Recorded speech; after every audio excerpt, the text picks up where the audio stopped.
ইমাম তিরমিজি রহমতুল্লাহ আলাইহি বাবুল ইস্তিনজা বিল হিজারা প্রথমে আলোচনা করেছেন, এরপরে বাবুন ফিল ইস্তিনজা বিল হাজারাইন। এই বিষয়ে মৌলিক কিছু কথা।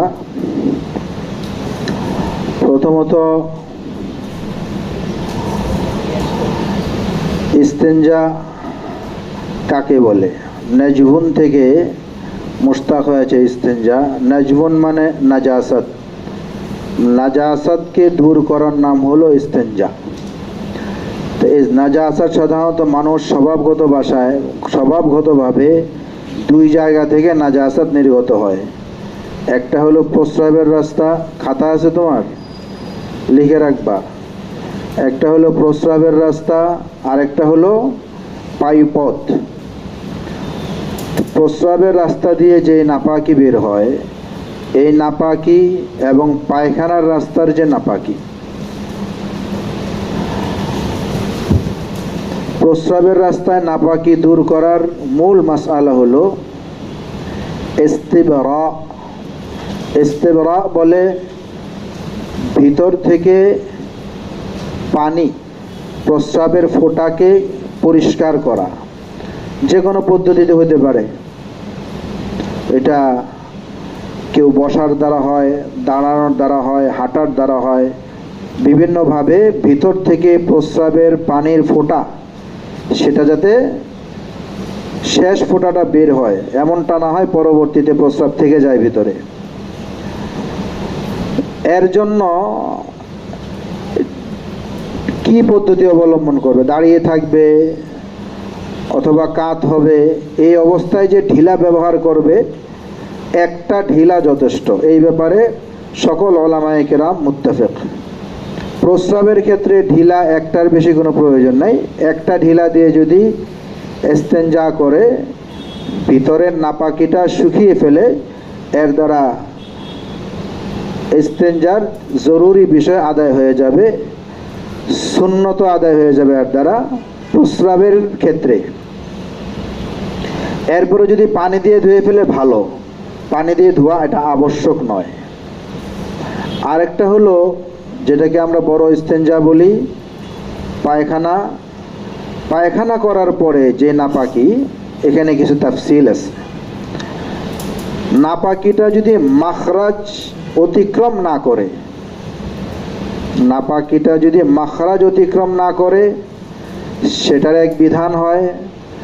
মাখরাজ অতিক্রম করলে ভিন্ন বিধান।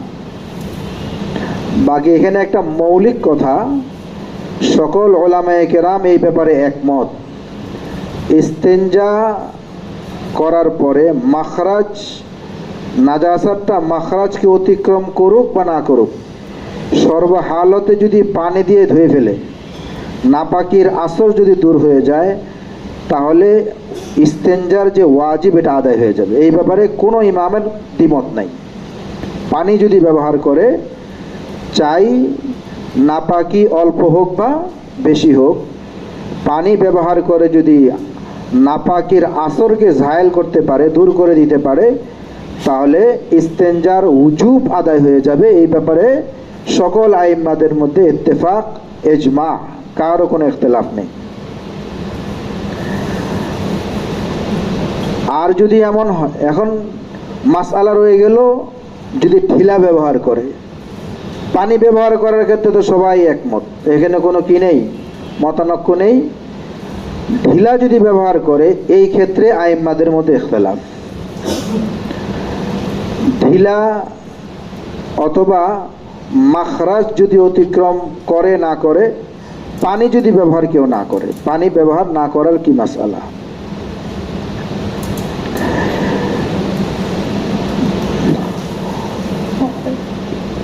যদি মাখরাজে নাপাকিটা থেকে যায়,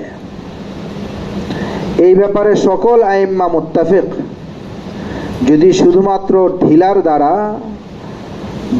দ্বারা নাপাকির আসর দূর করে ফেলে, ঢিলার দ্বারা এনকা বলে এটাকে, নাপাকির আসর দূর করে ফেলে, তাহলে ইস্তেঞ্জার উজুব আদায় হয়ে যাবে। এই ব্যাপারেও কাহারও কোনো ইখতিলাফ নাই, যদি মাখরাজ অতিক্রম না করে। যদি মাখরাজ অতিক্রম করে, এই ব্যাপারে ওলামাদের ইখতিলাফ। ইমামে শাফি রহমতুল্লাহ আলাইহি বলেন, মাখরাজ অতিক্রম করে যদি কালিল মাত্রায় হয়, অল্প মাত্রায় হয়, এরপরও সেটা ধোয়া ওয়াজিব। কে বলেছেন? শাফি রহমতুল্লাহ আলাইহি। ইমাম আহমদ ইবনে হাম্বল রহমতুল্লাহ আলাইহি বলেন, মাখরাজ অতিক্রম করার পরে সেটা যদি দর্শক বা যে মুবতালা বিহি তার কাছে যদি কাসির মনে হয়, সে যদি মনে করে এটা বেশি হয়ে গেছে, উনি কোনো পরিমাণ নির্ধারণ করেন নাই, রায়ুন নাজের, দর্শকের দৃষ্টিতে, মানে যে মুবতালা বিহি, যে এই ইস্তেঞ্জা করলো, তার কাছে এটা বেশি মনে হচ্ছে, তাহলে এটা ধোয়া ওয়াজিব, আর নয়তো ঢিলা ব্যবহার করলে হয়ে যাবে। ওলামে আহনাফ তাফসিল করেন, মাখরাজে থেকে তাজাবুজ না করলে তো ঢিলা ব্যবহার করলে হবেই। তাজাবুজ করে যদি 1 দিরহামের কম হয় তাহলে সেটা কদরে মাফু, এটা মাফ। এটা যদি না হয়, শুধুমাত্র ঢিলা ব্যবহার করলেই, এনকা যদি হয়ে যায়, নাজাসাতের আসর যদি দূর হয়ে যায়, তাহলে এর দ্বারা উজুব আদায় হয়ে যাবে, এখানে পানি ব্যবহার করার কোনো প্রয়োজন নেই। 1 দিরহাম পরিমাণ যদি নাপাকি হয়ে যায় তাহলে পানি ব্যবহার করা ওয়াজিব। 1 দিরহাম পরিমাণ হলে পানি ব্যবহার করা ওয়াজিব। 1 দিরহামের বেশি যদি হয়ে যায় তাহলে পানি ব্যবহার করা, পানি দিয়ে ধোয়া ফরজ। এটা ওলামে আহনাফ তাফসিল। তাহলে ওলামে আহনাফ বলেন, মাখরাজের ভিতরে যদি থাকে তাহলে এটা তো ইস্তেঞ্জা সবার নিকটই, এনকা করলেও এটা উজুব আদায় হয়ে যাবে ইস্তেঞ্জার। আর যদি মাখরাজ অতিক্রম করে 1 দিরহামের পরে হয়, একই মাসালা। ওলামে আহনাফ এখানে ভিন্ন কোনো মাসলা সংযুক্ত করেননি। যদি 1 দিরহাম পরিমাণ হয়ে যায় তাহলে পানি দিয়ে ধোয়া ওয়াজিব, 1 দিরহামের বেশি হয়ে গেলে পানি দিয়ে ধোয়া ফরজ। এটা হলো ইবতিদাই মাসলা। মাফু, মাফু মানে এটা যদি ঢিলা ব্যবহার করে এনকা করে ফেলে, উজুব আদায় হয়ে যাবে। এরপরেও যদি ওই পরিমাণ থাকে নাপাকি থাকলে যদি ঢিলা ব্যবহার না করে, তাহলে ইস্তেঞ্জার যে উজুব সাকেত হওয়ার গুনাহ হবে, কিন্তু নামাজ হয়ে যাবে। যদি এই অবস্থায় নামাজ পড়ে, নামাজ হয়ে যাবে। যখন 1 দিরহাম পর্যন্ত তো ওলামা হানাফির নিকট মাফু, 1 দিরহামের কম হলে মাফ, নামাজ হয়ে যাবে। কিন্তু ইস্তেঞ্জা করার যে উজুব, এনকা যে ওয়াজিব, এই এনকা ওয়াজিব না হওয়ার গুনাহ হবে। কিন্তু অন্যান্য আইম্মার নিকটে এটা ধোয়া, এটা ওয়াজিব, দিতে হবে। এটা হলো প্রাথমিক ইস্তেঞ্জার ব্যাপারে কথা। এরপরে 2 নম্বর বিষয় হলো, ইস্তেঞ্জার ক্ষেত্রে 3টা শব্দ মুখস্থ রাখতে হবে। একটা হলো এনকা, আর একটা হলো তাসলিস, আর একটা হলো ইতার। আল ইনকাউ, এনকা মানে জায়গাটা নাজাসাতের আসরকে দূর করা, জায়গা থেকে নাজাসাতের আসরকে দূর করা, এটাকে কি বলে? এনকা। আরেকটা হলো তাসলিস, তাসলিস মানে 3টা ঢিলা ব্যবহার করা, এটাকে আদত বলে, তাসলিস বলে। আরেকটা হলো ইতার, ইতার মানে বেজুর সংখ্যা ব্যবহার করা, ঢিলা ব্যবহার করার ক্ষেত্রে বেজুর সংখ্যা ব্যবহার করা। পানির মাসলা না, এখন শুধু ঢিলার মাসলা চলতেছে, বেজুর সংখ্যা ব্যবহার করা। এই ব্যাপারে ওলামাদের ইখতিলাফ হয়ে গেছে, ইতার, তাসলিস, এনকা কোনটা ওয়াজিব, কোনটা সুন্নত, কোনটা মুস্তাহাব। ইমামে আজম আবু হানিফা এবং ইমাম মালিক রাহিমাহুমুল্লাহ, ওনাদের নিকটে এনকা ওয়াজিব। এনকা কি ওয়াজিব, তাসলিস সুন্নত, তাসলিস সুন্নতে মুআক্কাদা, তাসলিস সুন্নতে মুআক্কাদা। ইতার এটা মুস্তাহাব। ইনকা ওয়াজিব, তাসলিস সুন্নতে মুআক্কাদা আর ইতার মুস্তাহাব। তাহলে আমরা যদি একটু গভীরভাবে খেয়াল করি, বোঝা যায় এনকা সকলের নিকটই ওয়াজিব, এনকা সকলের নিকট ওয়াজিব, ইতার সকলের নিকট মুস্তাহাব। এটা নিয়ে কোনো ইখতিলাফ নাই। ইখতিলাফ হলো কি নিয়ে? তাসলিস। ইমামে আজম আবু হানিফা এবং মালিক রহমতুল্লাহ আলাইহি বলেন সুন্নতে মুআক্কাদা, আর ইমামে শাফি এবং আহমদ ইবনে হাম্বল রাহিমাহুল্লাহ ওনারা বলেন এটা ওয়াজিব। তাসলিসটাকে ওনারা ওয়াজিব বলেন। কাছাকাছি উজুব আর এটা হলো সুন্নতে মুআক্কাদা। ইমামে শাফি রহমতুল্লাহ আলাইহি ওনার মাযহাবের পক্ষে দলিল দেন, যেটা ইমাম তিরমিজি রহমতুল্লাহ আলাইহি ইস্তিনজা বিল হিজারার মধ্যে যে দলিলটা নিয়ে আসছেন হাদিস, যে নাহা রাসূলুল্লাহ সাল্লাল্লাহু আলাইহি ওয়াসাল্লাম নাহানা আন নাস্তাকবিলাল কিবলাতা বিগাইতিন আও বিবাউলিন আও আন নাস্তানজিয়া বিল ইয়ামিন আও আন ইয়াস্তানজিয়া আহাদুনা বিআকাল্লা মিন সালাসাতি আহজার। তিন পাথরের কম দিয়ে ইস্তেঞ্জা করা নবী করিম সাল্লাল্লাহু আলাইহি ওয়াসাল্লাম নিষেধ করেছেন। এটাই শাফিঈউল মাযহাবের মজবুত দলিল যে ইস্তেঞ্জা তিন পাথর দিয়ে করতে হবে। ওয়ান নাস্তানজিয়া বিরাজিইন আও বিআজমিন, এই হাদিসের ইমাম শাফি রহমতুল্লাহ আলাইহি হাদিস দা দলিল পেশ করেন। ওলামায়ে আহনাফ দলিল পেশ করেন। ওলামায়ে আহনাফের সবচেয়ে মজবুত দলিল হলো যেটা আবু দাউদের রিওয়ায়াত, হযরতে আম্মা জান আয়েশা রাদিয়াল্লাহু তাআলা আনহা থেকে বর্ণিত, ইযা যাহাবা আহাদুকুম ইলা গায়িতিন ইযা যাহাবা আহাদুকুম ইলা গায়িতিন ফালইয়াযহাব বিসালাসাতি আহজারিন ইযা যাহাবা আহাদুকুম ইলা গায়িতিন ফালইয়াযহাব বিসালাসাতি আহজারিন ইয়াস্তাতিবু বিহিন্না ফাইন্নাহা তুজজিউ আনহু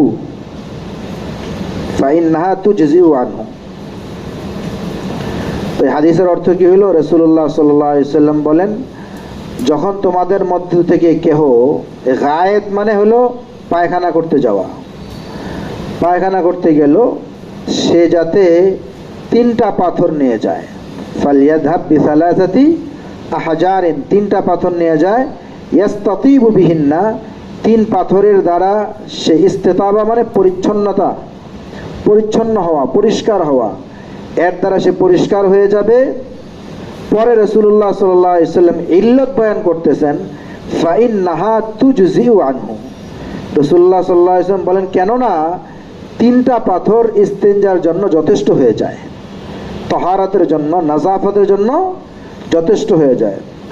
ওলামে আহনাফের দ্বারা প্রথম কথা হলো হাদিসটা কাবিলে কবুল কিনা। ইমাম দারাকুতি রহমতুল্লাহ আলাইহি বলেছেন এটা সহিহুল ইসনাদ, এটার সনদ সহিহ মুতাবার।